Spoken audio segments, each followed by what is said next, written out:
Olá pessoal, boa tarde a todos, me organizando aqui.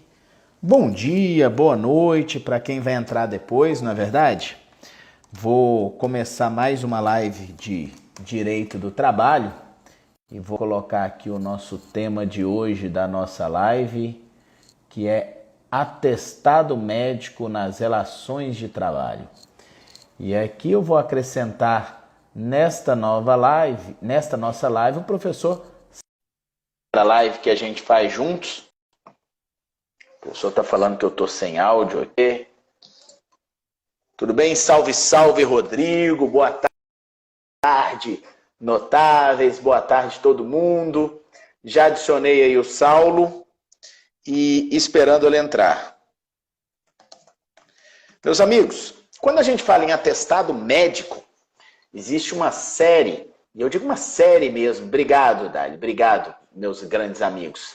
Uma série de temas relacionados ao atestado médico que envolve o dia a dia da advocacia trabalhista, o dia a dia de todos os operadores relacionados ao direito do trabalho, contabilidade, gestores de RH e até advogados que não são advogados trabalhistas, mas diariamente não conseguem ou precisam atender e responder. Bem, estou falando aqui com o professor Saulo, ele disse que já enviou aqui o pedido e eu também já enviei o aceite, estou aceitando de novo aqui para ver o que acontece para a gente conseguir organizar a entrada dele. E olha só quem chegou, meu querido amigo Saulo Soares, Saulo que é doutor, e é doutor em um monte de vezes aqui. Ele é doutor porque tem doutorado, porque é médico, porque é advogado, porque é o cara e porque é o professor que está aqui conosco para falar sobre esse assunto. É a segunda live que eu faço com o Saulo sobre atestados médicos, porque a primeira o Instagram me trollou, derrubou e não me deixou gravar. E hoje, Saulo, nós vamos deixar essa live gravada, não vamos? Grande abraço, doutor Rafael Lara. Muito obrigado pela atenção de sempre. É excelente estarmos aqui juntos de novo na nossa segunda live, tratando desse tema que interessa tantas pessoas. Muito bem, meu amigo.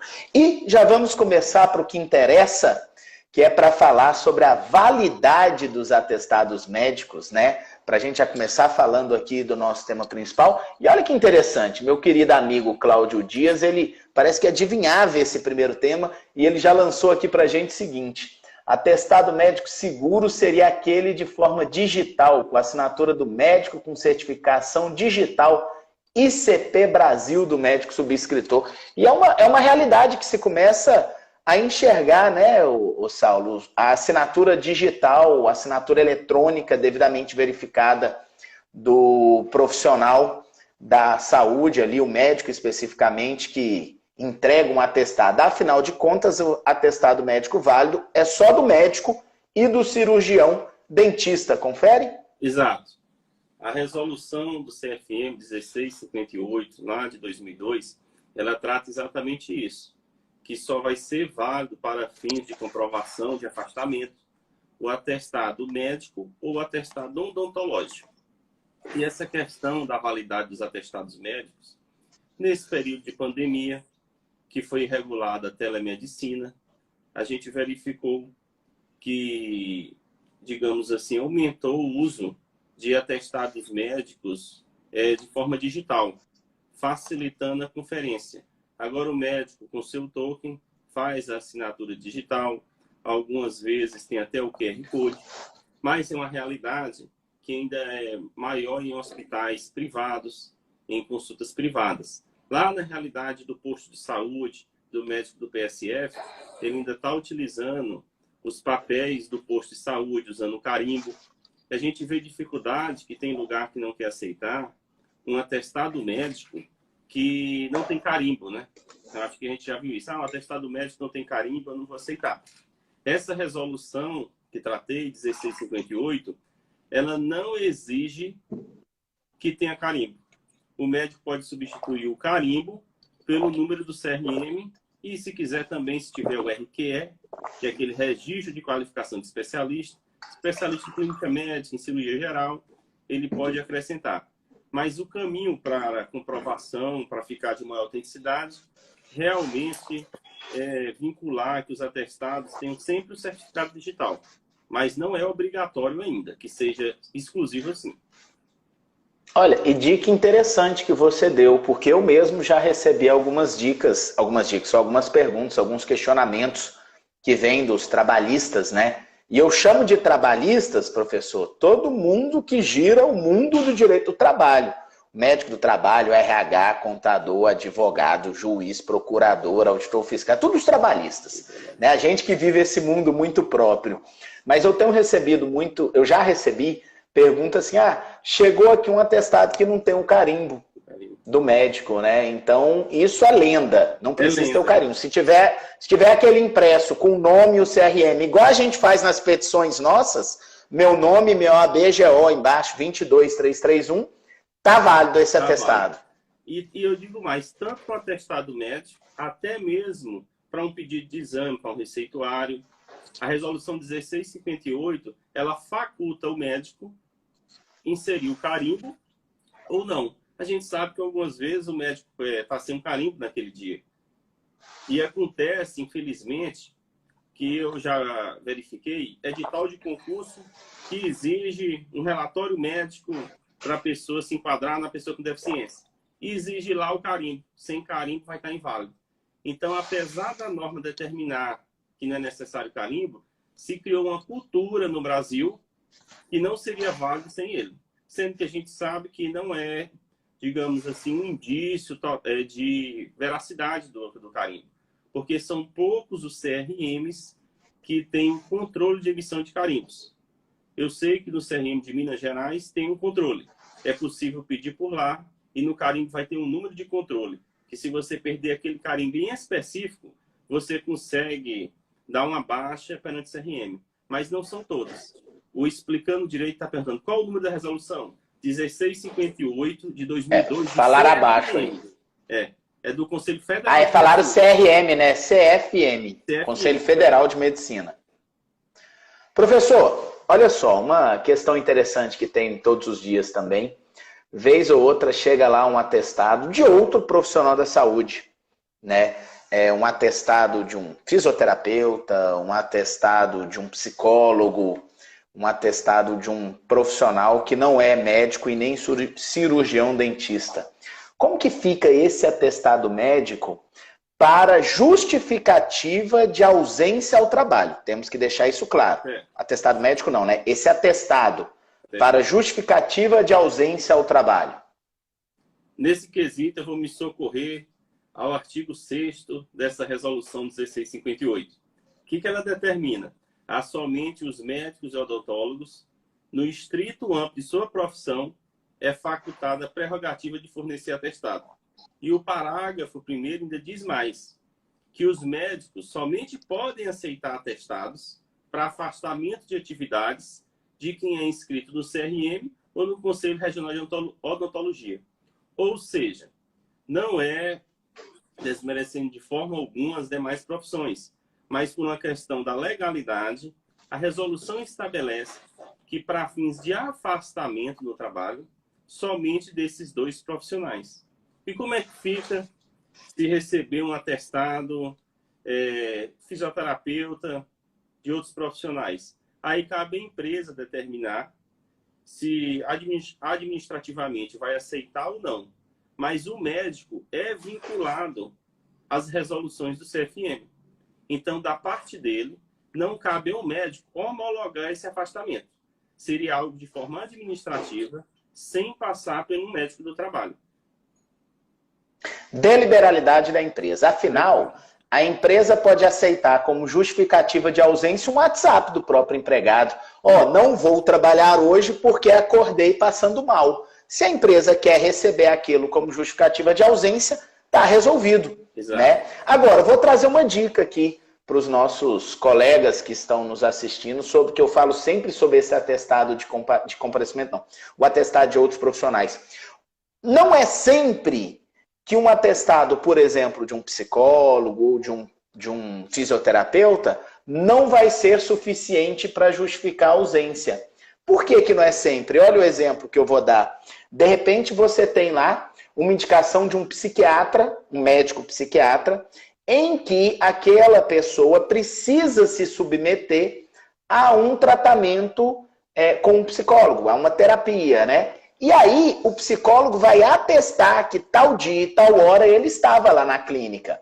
Então veja, existe uma orientação médica, existe uma justificativa médica e o psicólogo está apenas atestando o dia e o horário que ele estava cumprindo a determinação médica. Aí você tem uma situação um pouco diferente. A mesma coisa quando um ortopedista, por exemplo, recomenda, prescreve, na verdade, né, o tratamento fisioterápico, e aí o fisioterapeuta ele vai atestar que naquele dia e naquele horário ele estava lá fazendo o tratamento fisioterápico de necessidade, segundo o médico ortopedista. Ok, professor? Exato. Nesse caso, por ter a recomendação do ortopedista, tem a prescrição do psiquiatra, né? Então se entende que é um tratamento de saúde necessário e que deve ser acatado pela empresa para fins de afastamento, de reconhecer que aquele período ele estava ali em tratamento, né? Até porque tem alguns profissionais que trabalham 40 horas por semana, né? E não tem outro horário para marcar um psicólogo, fisioterapeuta. E algumas vezes a empresa imagina que é o empregado que marca sempre no horário de trabalho, né? Mas certas vezes é o profissional de saúde que só tem aquele horário na agenda. Então ele fica sem outra opção. Eu costumo dizer que existe uma coisa chamada também comprometimento. Existindo possibilidades e opções de você buscar aquele horário que seja o mais compatível possível com o horário de trabalho, para minimizar a ausência de trabalho, por que não? Exato. Né? Porém, o fato de existir o trabalho não pode ser um impedimento para que o empregado faça o tratamento que ele é necessário se aquele profissional ele não tem outros horários. Então, acho que bom senso e diálogo resolve com todo mundo, né, professor? E aí eu pego o gancho que a Simone já está falando aí, do atestado de acompanhamento, atestado de comparecimento. Ela está falando que essa seria uma declaração de comparecimento. De fato, o que a gente está falando acaba sendo uma declaração de comparecimento para cumprir um atestado. Mas existe também o atestado de comparecimento, né? Aquele cara que, o trabalhador ou a trabalhadora que acorda um dia e vai ao posto de saúde, fala, tô aqui com algum sentimento, tô sentindo alguma coisa ruim, esteve ali no posto de saúde, o médico percebe que não tem nada que afastá-lo do trabalho, mas atesta que ele compareceu no posto de saúde. Aí o trabalhador não vai trabalhar e no outro dia ele leva esse atestado de comparecimento. E da mesma forma, aquele atestado de acompanhamento, né? O trabalhador foi levar alguém no médico e o médico dá um atestado de acompanhamento. E nessas condições, professor Saulo, como que fica? Certo. Então, primeiramente, eu vou diferenciar o atestado de acompanhamento para a declaração de acompanhamento. A declaração de acompanhamento poderia ser feita pela recepcionista, por qualquer pessoa que trabalhe naquela unidade de saúde. Já o atestado de comparecimento, obrigatoriamente, tem que ser do médico. E existe um código no CID específico para isso. É o CID Z76.3. Pessoa em boa saúde acompanhando outra. Olha que interessante. Então, você pode emitir um atestado com CID, informando que ela estava ali só acompanhando um filho, acompanhando o cônjuge. O que acontece? Algumas empresas, vou dar um exemplo aí de uma empresa pública federal, sem citar o nome, ela não aceita nem declaração de acompanhamento e nem atestado de acompanhamento. O que acontece? Não, ela não aceita que o próprio trabalhador apresente em relação a ele. Mas ele determina que durante um mês, durante 2 turnos, você pode acompanhar algum parente que esteja cadastrado. Então, vai também da forma administrativa. Nesse aspecto, não vai passar pelo médico para homologar. Algumas vezes, as empresas pedem que passe no médico simplesmente para o aspecto formal, para verificar questão aí, muitas vezes, do carimbo, vão perguntar. O médico sempre vai enfrentar isso.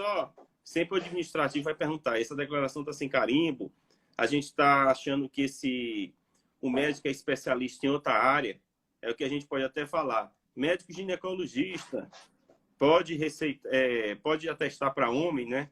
Tem essa pergunta. Um médico ortopedista pode atestar uma doença psiquiátrica? Então, sempre vai ter esse questionamento para o médico do trabalho. Então, o interessante é verificar nesse aspecto de norma coletiva, se a empresa tem algo, mas se o atestado for dado por médico com CID ou sem CID, que a gente pode tratar, ele tem que ser acatado. E a gente precisa... e tem uma polêmica em torno disso, né? Nesse tema, que ainda traz, principalmente quando a gente está falando de filhos menores e de idosos. A CLT até já prevê o comparecimento, né? E restringe isso ao número de vezes no semestre, mas a grande verdade é que a interpretação jurisprudencial tem caminhado no sentido de que existe uma obrigação do pai ou da mãe, dos pais, a acompanhar, a levar o filho menor no médico. E essa obrigação passaria a ser um dever que justificaria essa ausência. A mesma coisa no idoso, em razão das previsões do Estatuto da Criança e do Adolescente, em razão do Estatuto do Idoso. Mas o fato é que, sob a ótica da CLT, o atestado de comparecimento, o atestado de acompanhamento, inclusive, ele não justifica a ausência ao trabalho. E aí a gente abre todo esse debate. O nosso querido amigo professor Arnaldo, que está falando aqui, ele é auditor fiscal do trabalho também, que esse tema gera muitos conflitos, e ele pode, de fato, comprovar essa situação, porque as pessoas acabam gerando, principalmente quando você tem um filho doente, uma mãe, um pai idoso doente, uma ansiedade. Eu acompanhei o caso de uma trabalhadora, colega, advogada, em que ela tinha uma situação muito delicada. A filha dela tinha necessidade de fazer uma cirurgia e ia ficar internada 30 dias. E somente ela poderia acompanhar a filha dela. A filha dela era uma criança aí de menos de 6 anos de idade. E aí você trazer esta condição deste acompanhamento é quando você entra nesse CID, né, professor? De acompanhamento de fato, da pessoa saudável, acompanhamento à pessoa doente. E isso submete ao INSS para aprovação e para o INSS pagar ainda mais nessas situações longas. Ocorre que, por muitas vezes, o INSS nega. E aí você precisa judicializar e tomar providências. Mas acho que caminha bem a jurisprudência nessas situações em que aquele filho menor, aquela pessoa, ela precisa do acompanhamento, né? O Luiz Fernando, nosso querido notável aí, está falando que o professor Fabiano trouxe hoje cedo um julgado no sentido de ser ilícito o desconto dos dias que a mãe acompanhou o filho ao médico. Aí a gente precisa ver o contexto, Luiz Fernando. Tanto o contexto quanto a origem do órgão julgador, porque ainda é um tema que não é pacificado. Não é pacificado esse tema, abre muitos debates, é uma situação complexa, né? E para fechar esse raciocínio que o Rodrigo está falando aí, nosso outro grande querido amigo e aluno notável, não poderia um afastamento sem remuneração? É difícil a gente fazer essa previsão, a não ser que seja um acordo ou que tenha uma previsão de negociação coletiva a respeito disso, porque o afastamento sem remuneração ele causa um prejuízo significativo para o trabalhador. Afastamento sem remuneração não é bem um afastamento, né, que tem um atestado médico. Então você acaba desvirtuando aí um pouco a função desse atestado. Quer acrescentar algo sobre isso, professor? De acordo. É uma situação, esse caso, dramática, né? Que uma mãe tem que se afastar 30 dias para acompanhar o filho, a criança, em uma cirurgia. Muitas vezes cirurgias relacionadas até ao câncer infantil, né? Então é um drama para toda a família. E a gente não pode deixar aquela pessoa no momento que mais precisa sem remuneração, né?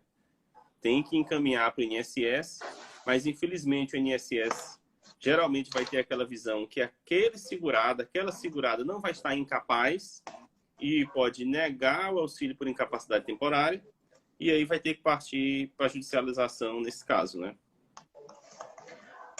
E uma outra questão que é muito comum, professor, é quando a empresa pega aquele atestado médico e o atestado está rasurado, você acaba não tendo aquela certeza. Eu já peguei atestado aqui que 3 virou 8, né? Que 1 virou 11, e o pessoal vai fazendo ali alguma coisa. Só que muitas vezes pode ter sido, às vezes, um descuido do médico que fez ali. O que fazer com o atestado rasurado? Ele vale ou ele não vale?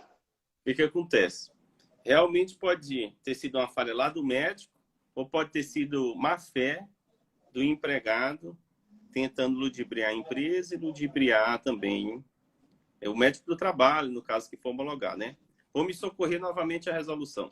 A resolução trata, em caso de indício de falsidade no atestado, detectado pelo médico, este se obriga a representar perante o CRM da sua jurisdição. Então, olha que interessante. Então, o médico do trabalho da empresa ou o médico do trabalho daquela clínica terceirizada, que os empregados vão lá fazer os exames periódicos. A empresa encaminha um atestado para ele. O médico, então, vê um indício de falsidade. Então, ele agora está obrigado a representar perante o CRM. Então, alguns CRMs estaduais já têm resoluções específicas, dispondo que tem que encaminhar uma cópia desse atestado para o CRM. E o CRM que vai fazer o contato com o médico emissor. Mas a gente não precisa esperar tudo isso, né? A própria empresa já pode entrar em contato com o médico emissor e verificar se ele emitiu aquele atestado. E todo atestado médico tem que estar registrado no prontuário médico.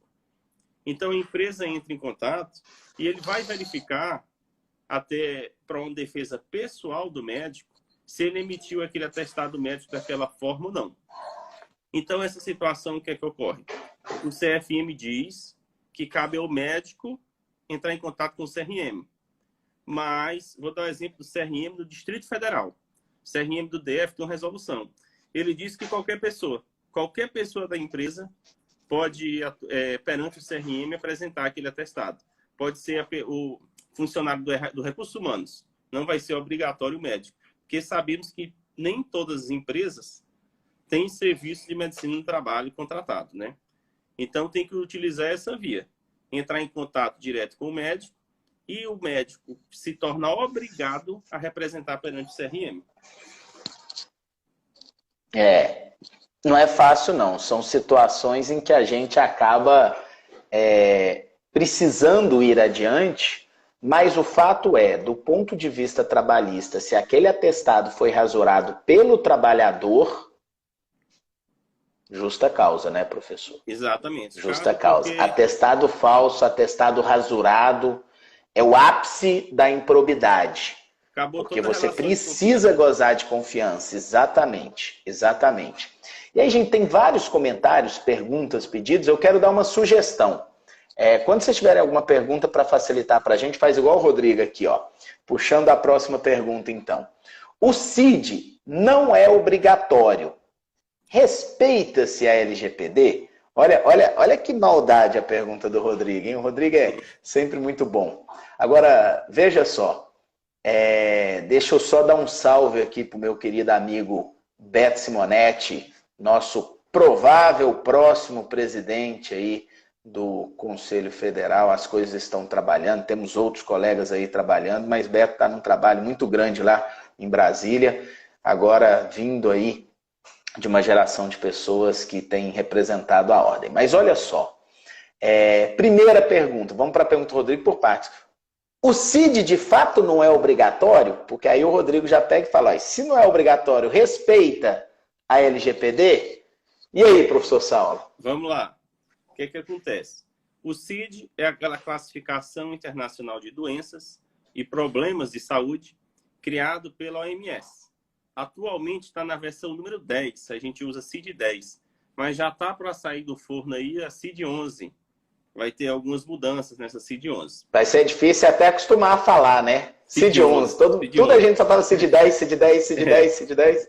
Vai mudar alguns códigos, vão ser alterados, entendeu? Vai acrescentar alguns códigos, então vai ter um grande debate aí com o CID-11. O que acontece? O que é o CID? É um diagnóstico codificado. Mas, na verdade, hoje todo mundo tem acesso, né? Basta você digitar ali o CID no Google, aí você já sabe que o trabalhador está afastado. O Conselho Federal de Medicina estabelece que a inserção do diagnóstico, seja escrito expressamente ou em código, só pode ocorrer com autorização do paciente, nesse caso do trabalhador. E ainda diz mais, essa confirmação tem que estar expressa no próprio atestado. Então, hoje, grandes hospitais que têm aqueles formulários padrões de atestado médico, lá no final já tem escrito: autorizo a inserção, a colocação do CID nesse atestado. E o paciente assina junto o atestado. Olha que interessante. Então, o empregador, quando receber um atestado assinado pelo próprio trabalhador, pelo próprio paciente, ele tem que entender isso.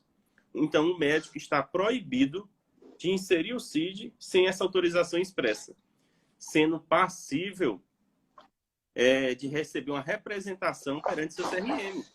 O trabalhador pode fazer isso. Se o médico, sem autorização, vai lá, vou botar o CID.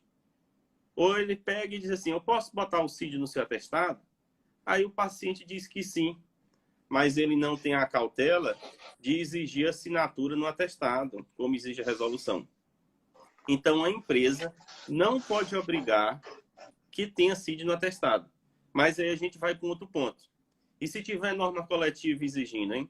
Se tiver norma coletiva que tem a obrigatoriedade do CID, aí a gente vai ter que ir para os julgados do Tribunal Superior do Trabalho, né? Geralmente, o Ministério Público do Trabalho vai pedir anulação daquela cláusula, indicando a questão do princípio da privacidade, a questão da não exigência pela lei. E o que eu vi interessante, utilizando a resolução do CFM como fundamento jurídico para não exigir o CID. Só que aí a gente já puxa diversas outras questões, né? E a advocacia Macedo Rangel até deu uma pontuada em algo que eu sempre falo. O problema, e aí fica a dica aí para os advogados de empresa, né? O grande problema da falta do CID, como vocês sabem, os 15 primeiros dias de ausência ao trabalho pela doença são custeados pelo empregador, do 16º dia em diante são custeados pelo INSS, pela Previdência. Só que o que acontece? Não precisa ser 20 dias ou 30 dias ininterruptos. De repente o trabalhador ele tem diversas idas ao médico pela mesma razão, pelo CID, e aí a somatória dessas ausências dentro de um intervalo de 60 dias justifica o afastamento.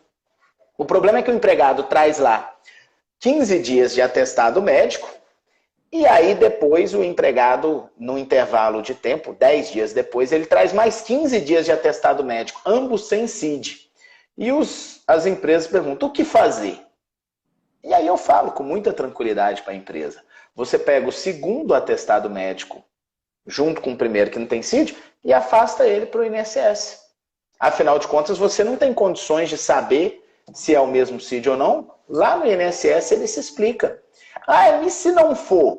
Aí quando o INSS negar porque era outro CID, a gente paga.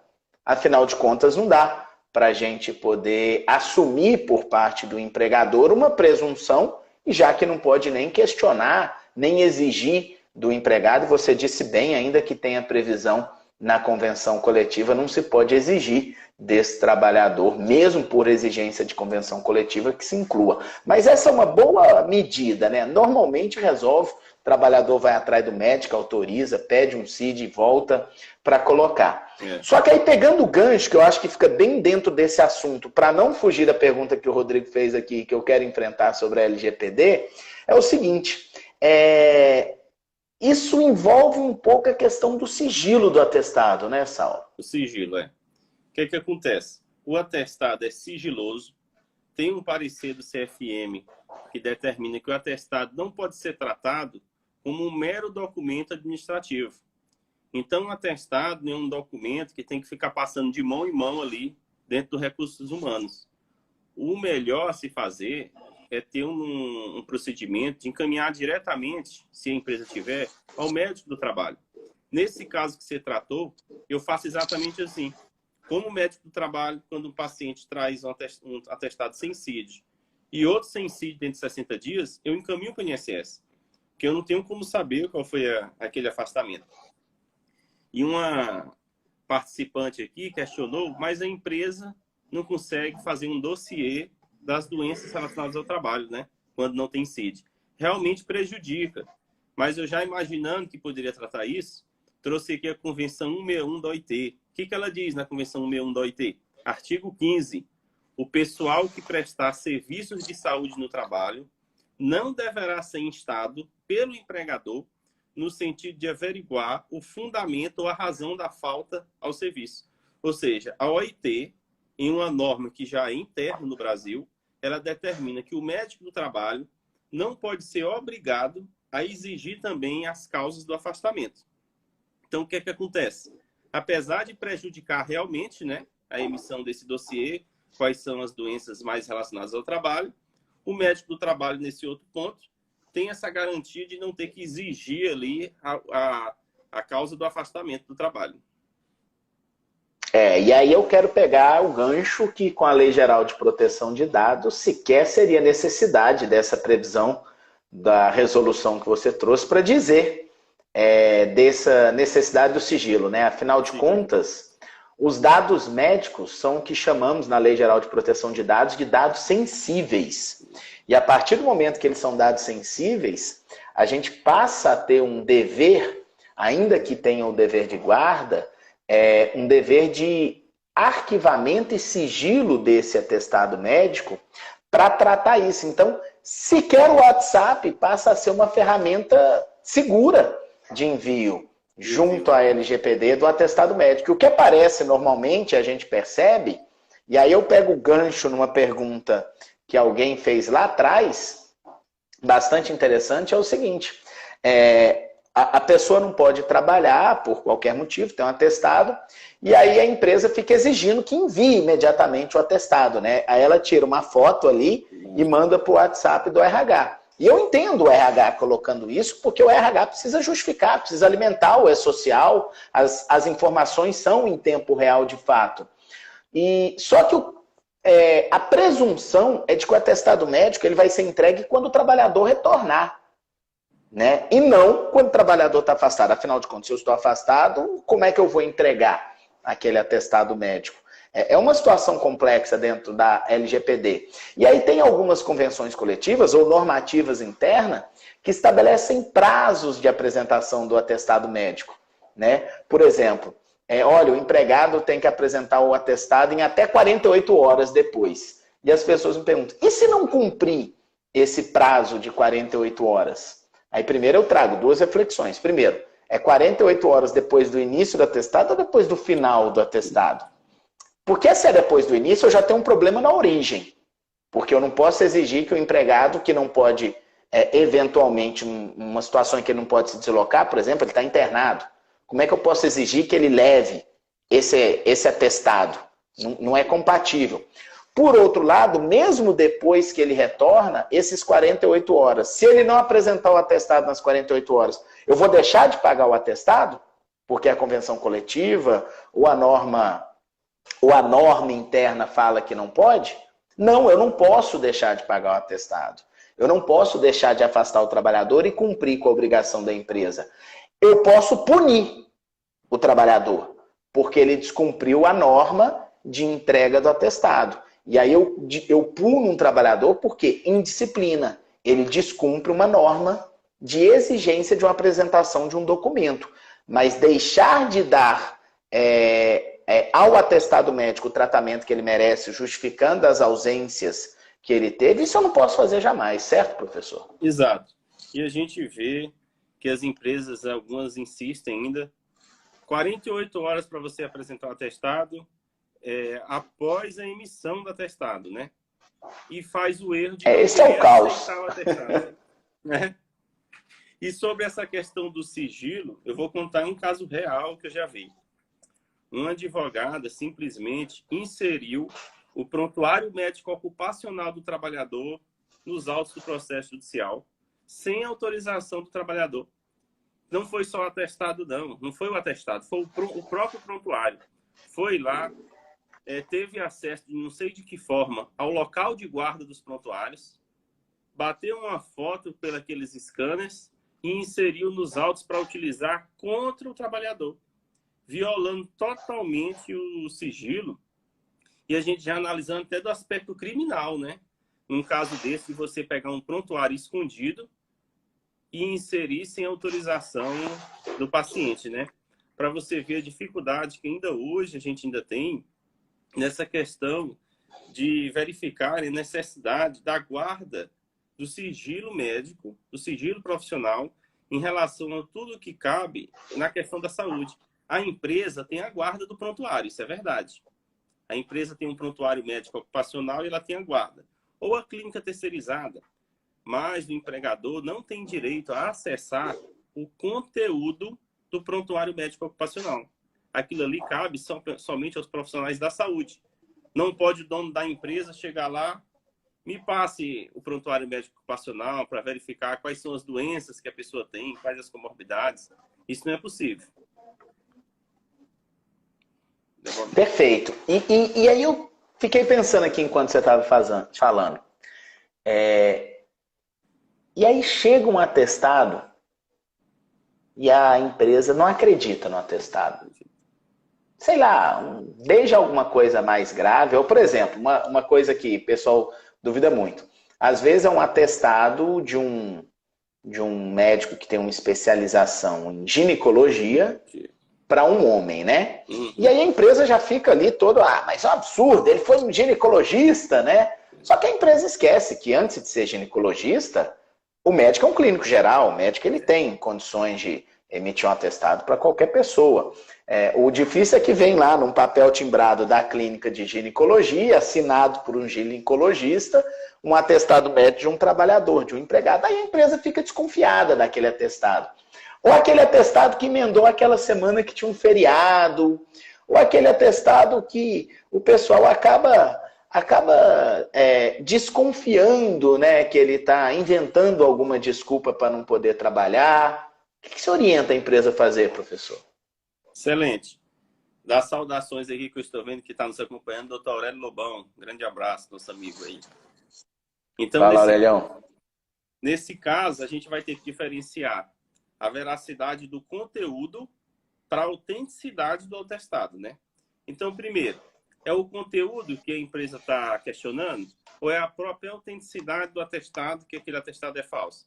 Se for na autenticidade, a gente vai bater naquilo que a gente tratou, tem que recorrer, tem que entrar em contato com o CRM e apresentar aquilo.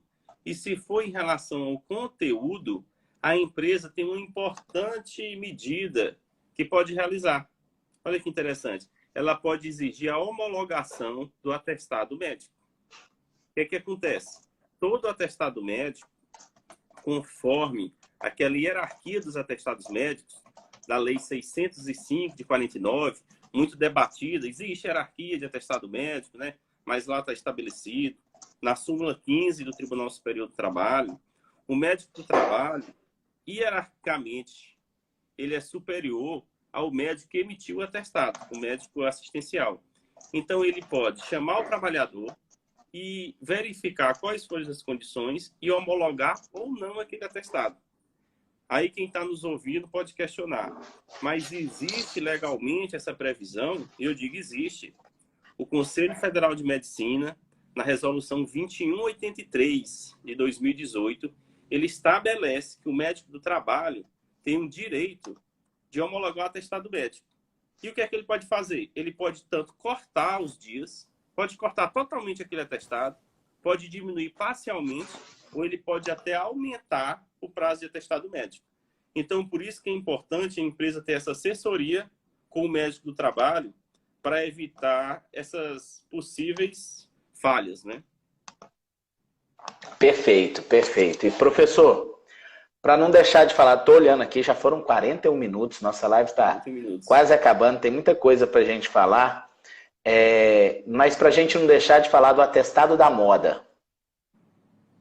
Atestado de Covid-19. Atestado de Covid. E aí eu já pego e emendo um negócio que eu dei o nome lá no meu Instagram de não atestado. O não atestado e o atestado da Covid-19. Já escrevi sobre isso, já manifestei, isso é uma polêmica danada. Eu gostaria de lhe ouvir, professor, de lhe ouvir como que você... quem está chegando agora, deixa eu reiterar aqui, professor Saulo é doutor, é médico, é advogado, esse cara reúne tudo de bom e ainda é um piauiense amigo porreta. Ele reúne tudo de bom que uma pessoa pode reunir num ser humano só. Fala pra gente, então, sobre a sua ótica jurídico e como médico do atestado de Covid-19 e do não atestado da nova lei, né? Então, esse atestado de Covid-19. Eu sou médico do trabalho de hospital. Então, imagina aí o tanto de afastamento relacionado à Covid, né? O que é que acontece? O trabalhador, hoje, ele está tendo essa facilidade de fazer o exame de PCR. Com o exame de PCR positivo, já se comprova, então, que ele está com Covid-19. E o que é que acontece? Ele deve ter um afastamento. Sabe o que eu já vi? Trabalhador com Covid-19, só que com sintomas, pequenos sintomas. E ele ainda pretende trabalhar presencialmente na empresa, porque ele não quer se afastar para não ter nenhum risco de ir para o INSS. Aí o médico do trabalho diz, não, também é assim. Você está com Covid-19, você ainda está transmitindo. Não é porque você está com sintomas pequenos ou sem sintomas que você pode estar aqui presencialmente. Então, o que é que a gente vê? Além de ter aquele empregado que a gente tratou, que quer se afastar demais sem necessidade, está acontecendo agora o contrário. Um empregado que está doente, com doença infecto-contagiosa e não quer sair do trabalho, ele quer continuar com seus colegas, né? Tenho até dúvida se ele é amigo dos colegas dele, para estar querendo ir presencialmente nesse caso. Então, o que é que acontece no atestado de Covid? O médico, geralmente, é o médico clínico geral que está emitindo, pode ser o otorrino. Na verdade, não tem nenhuma restrição. Sendo médico com registro no CRM, e a gente solicita o exame de PCR, se ele tem um PCR positivo. Aí a questão do não atestado. Eu verifiquei sua postagem, muito interessante. Essa novidade legislativa, né, questionada se o texto, a redação da lei foi adequada, né? Alterou a Lei 605 de 49, essa Lei 14.128, e ela tirou a exigência de atestado durante os 7 primeiros dias, né? Dispensou os 7 dias de atestado, lá no parágrafo 4º do artigo 6º da Lei 605. Então, a empresa agora está com essa legislação para cumprir, vai ser, digamos assim, nas empresas que têm maior afastamento relacionado ao trabalho, e o médico do trabalho não vai mais poder exigir o atestado, né? Durante esses 7 dias. A lei define que só a partir do 8º dia que ele vai apresentar uma justificativa válida, né? Eu já falei o que eu precisava falar, eu sou um grande crítico dessa redação, acho que inventaram o não atestado. O professor Gustavo Felipe tem uma visão diferente, que teria que ter um encaminhamento, mas não é o que está escrito lá, na minha opinião. Acho que a gente criou uma situação. Só que de onde vem esse não atestado? De alguém que seja de fato contatante, né? De quem efetivamente teve positivo para a Covid-19. E não necessariamente só porque a pessoa acordou resfriada, ela teria que buscar. Então, a verdade é que ficou muito ruim a redação, ficou muito confuso, né, professor? Não dá para estabelecer isso de forma muito transparente. E me diga uma coisa. Oi. Não, pode concluir. Concordo totalmente. Ainda digo mais, vamos ver a realidade dos hospitais. Um hospital Covid. Você está tendo ali, o trabalhador está próximo, está tendo contato com pessoas com Covid-19. Imagina se a gente for, então, 7 dias sem atestado para toda aquela unidade. Então, você vai prejudicar o oferecimento do próprio serviço de saúde para aquelas pessoas que estão internadas, né? Então, essa redação da Lei 14.128, né, nesse aspecto, né, não realmente atendeu o que a gente esperava. Vai gerar muito debate, como já está gerando, né? E o que é que acontece? Muitos empregados não têm ainda conhecimento, e nem as empresas, e continuam exigindo um atestado, apesar de não terem visto que agora não é necessário se suspeita ou contactante dos 7 primeiros dias. Olha só, tem muita gente fazendo uma pergunta aí que nos remete a uma coisa que não dá para passar uma live de atestado sem falar dela, né? Limbo previdenciário. E o que é o limbo previdenciário, meus amigos? O limbo previdenciário é quando você tem uma pessoa que tem uma recomendação de afastamento médico, mas o INSS não reconhece aquele afastamento, a prorrogação de um afastamento, entende que a pessoa tem que voltar ao trabalho. E aquela pessoa que, segundo o INSS, tem que retornar ao trabalho, tem um médico, que pode ser o médico dela ou o médico da empresa, e aí abrem diferentes interpretações, que dizem exatamente que ele não deve voltar ao trabalho. E o trabalhador cai no que chamamos de limbo. Nem a empresa o recebe e nem o INSS o recebe. E aí, professor Saulo? Interessante, né? Vou jogar no seu colo a confusão. Jogar. Excelente. A realidade do médico do trabalho, a realidade do advogado trabalhista se deparar com isso. O que acontece primeiramente? Existe uma avaliação diferente do médico do trabalho e do perito médico federal lá do INSS. O médico do trabalho, ele avalia aptidão ou inaptidão para a função que o trabalhador exerce na empresa. Ou seja, o empregado é enfermeiro na empresa. Ele vai avaliar, você está apto ou inapto para esse cargo, para essa função. Já o perito médico federal, ele vai avaliar a capacidade. Você está capaz para trabalhar ou você é incapaz para o trabalho. Então, é algo mais abrangente e por isso que gera esse limbo. Que enquanto o médico do trabalho avalia, ó, você está inapto para trabalhar aqui na nossa empresa. Aí encaminha para o médico do INSS. E ele não concorda. Aí ele libera.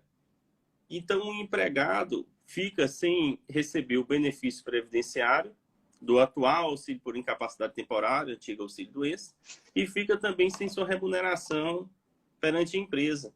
Nesse caso, há um entendimento, né, que pode ter tanto recurso administrativo perante o INSS, mas já vi também situações que entendem que a empresa tem que acolher esse empregado e não pode deixar ele sem um salário, porque a decisão do perito médico federal seria hierarquicamente superior e a empresa seria obrigada a respeitar. E o CFM, o que tratou desse debate aí? O Conselho Federal de Medicina tem um parecer específico sobre isso, muito interessante também. O que é que ele aborda? Que o médico do trabalho, ele não teria que negar essa recepção por parte da empresa. Mas se ele constatar que aquele empregado não tem condições de trabalhar, ele pode encaminhar novamente. Vou dar um exemplo. Vai que o trabalhador é operador de ponte rolante. Ele é um operador de ponte rolante e ele está com problema psiquiátrico grave. O médico do trabalho sabe que se liberar aquele trabalhador para a empresa, ele tem uma chance maior de cometer um acidente de trabalho grave, ferindo até terceiros no trabalho. Então, o médico do trabalho fica sem uma situação que ele não pode determinar a volta do trabalho. Então, ele encaminha de novo ao INSS, mas a empresa, ao mesmo tempo, ela pode adaptar aquele período para outra função. Devolvendo a palavra. Mas olha só, o tema é muito complicado, né? Porque abre para a gente uma série de repercussões jurídicas que podem trazer uma consequência financeira muito significativa para a empresa. Essa história de quem vai afastar, quem não vai afastar, de quem é a boa-fé, de quem é a má-fé. Cada caso, efetivamente, é um caso, né? Cada caso, efetivamente, é um caso. Mas a jurisprudência tem caminhado muito no seguinte sentido. Se a empresa se recusou, como você dizia, se a empresa não permitiu que ele trabalhasse, então ela acaba respondendo por isso. Se o trabalhador é que não permite esse trabalho, o médico do trabalhador que não permite, a empresa não pode ser responsabilizada por isso. Sendo que talvez aí o grande problema seja a previdência, né? A grande briga é com a previdência, não é com o trabalhador, não é o empregador. Por isso que o limbo é algo tão complexo. Eu tenho dito sempre, professor, que a empresa diga ao trabalhador para procurar um médico dela e para ele determinar se é para ele voltar ou não. Tá. E fica com a decisão do médico, do trabalhador, e ele busca essa solução da maneira que ele tem como solucionar. Mas é uma situação muito complexa. Sobre essa situação, eu gostaria de falar de algo que ocorre lá dentro do consultório médico, do médico de trabalho. Vou dizer, o trabalhador chega, então, para o exame de retorno ao trabalho, né? Ele foi ao INSS, o INSS deu que ele estava capaz para trabalhar, então ele vai no exame de retorno ao trabalho. Sabe o que alguns pacientes, trabalhadores falam? Que não querem voltar ao trabalho, que o perito, eu estou falando na visão do trabalhador, que o perito nem me olhou, que o perito não me examinou. Eles alegam isso, alguns, né?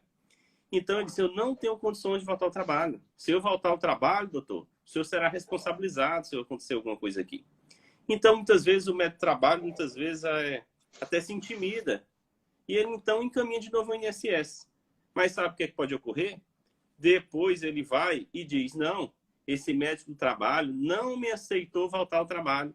Foi ele que não quis que eu voltasse. Então, o que é que eu recomendo? Que o médico do trabalho, nesse exame, recolha expressamente por escrito que é o trabalhador que não tem interesse em voltar.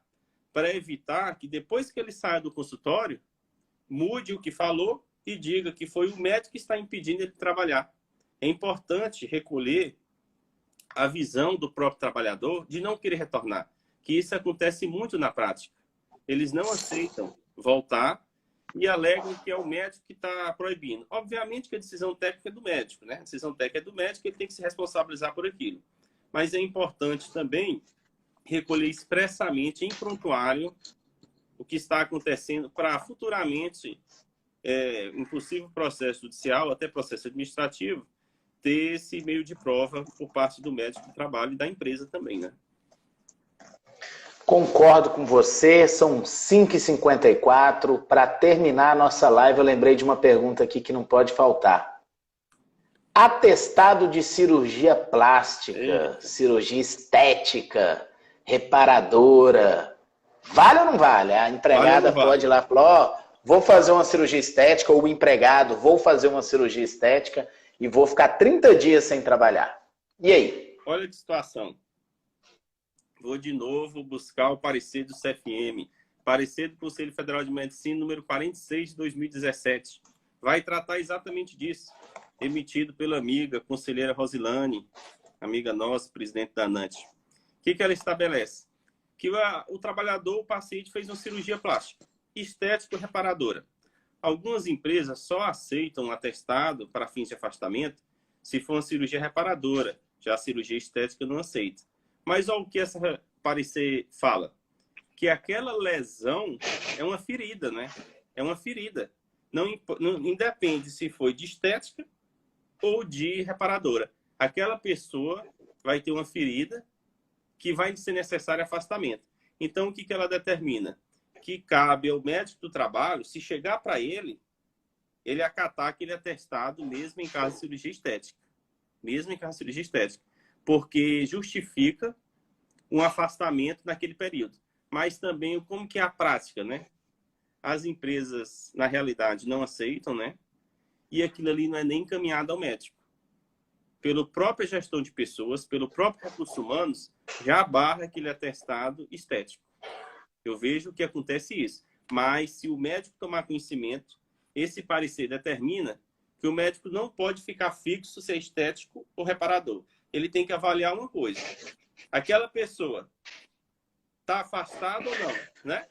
Eu tô rindo do Arnaldo falando aqui, Arnaldo, que vale. professor Arnaldo está falando que vale, porque o povo tem que ficar bonito e a empresa tem um ganho estético com o upgrade efetuado. Ai, ai. Arnaldo é um brincalhão, um grande amigo. Professor, mas então o que você está dizendo é que a empregada ou o empregado ele pode agendar aquela cirurgia estética para quando ele quiser, quando ele bem entender que o atestado vai valer mesmo. Assim, pessoalmente, eu acredito que o empregado, se uma cirurgia estética, ele devia buscar um período que não prejudicasse a atuação na empresa, né? Se é uma questão estética, se não é reparadora. Mas, com esse parecer, que é até um caso real de um servidor público do Supremo Tribunal Federal, é um paciente do STF, que fez cirurgia plástica, e foi lá no CFM pedir um parecer a respeito do caso dele. E o CFM entendeu que o médico deve avaliar se aquela ferida da lesão, né, da cirurgia, gerou ou não afastamento. Então, teoricamente, ele poderia escolher qualquer data, né? Mas a gente sabe que algumas empresas, né, pode não aceitar. Se essa decisão sobrar para o médico, ele tem que estar atinente a esse parecer do CFM, porque é um parecer, tem uma norma que determina que são vinculativos, o parecer do CFM é vinculativo ao médico, né? Então ele tem que seguir, mesmo que pessoalmente não concorde, né? Mesmo a gente pessoalmente não concordando com a norma, a gente vai ter que cumprir aquela. Professor, quero lhe agradecer imensamente a oportunidade de a gente ter conversado aqui sobre atestados médicos nas relações de trabalho. Dizer a todos que essa live dessa vez fica gravada, não é possível que eu vou ser trollado 2 vezes com aqui o professor Saulo. Gente, quem não segue o Saulo ainda, vale a pena, ele traz muita informação desse mundo da medicina e do direito, é um grande professor, como eu disse, um piauiense arretado, dos bons mesmo. Obrigado, gratidão, viu, professor? Gratidão mesmo. Muito obrigado, doutor Rafael Lara. Desejo sucesso agora nessa caminhada, na pré-candidatura à presidência da OAB. É um excelente nome, contamos aí que dê tudo certo. Muito obrigado, sempre é muito ativo aí nas lives, fico à disposição sempre que precisar. Agradeço a amizade. Muito obrigado. Obrigado mesmo. Para quem está perguntando, meus amigos, Saulo Soares BR. BR, exato. Um abraço. Grande abraço, tchau.